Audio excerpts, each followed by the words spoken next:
കാലിക്കറ്റ് സർവകലാശാലയുടെ സെർച്ച് കമ്മിറ്റിയുടെ പുതിയ കൺവീനറായി ഡോക്ടർ GU കുൽക്കർണിയെ നിയമിച്ചു. സെർച്ച് കമ്മിറ്റി കൺവീനറായിരുന്ന ഇലുവാതിങ്കൽ D ജമ്മീസ് പിന്മാറിയിരുന്നു. ഇതിനാലാണ് GU കുൽക്കർണിയെ ഉൾപ്പെടുത്തിയത്. വിവരങ്ങളുമായി ഷീജ ചേരുന്നു. ഷീജ, എന്തൊക്കെയാണ് നടപടികൾ?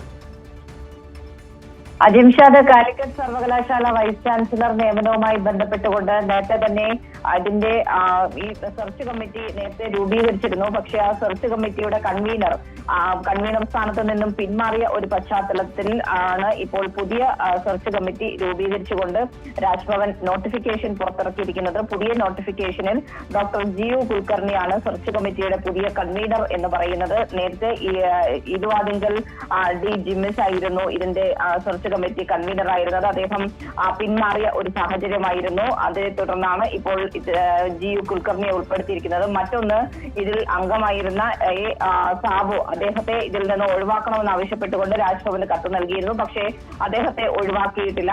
സാബുവിനെ നിലനിർത്തിയാണ് പുതിയ സെർച്ച് കമ്മിറ്റിയും ഇപ്പോൾ രൂപീകരിച്ച് രാജ്ഭവൻ നോട്ടിഫിക്കേഷൻ ഇറക്കിയിരിക്കുന്നത്. അജിംഷാദ്. ശരി ഷീജയാണ് വിവരങ്ങൾ വിശദാംശങ്ങൾ നൽകിയത്.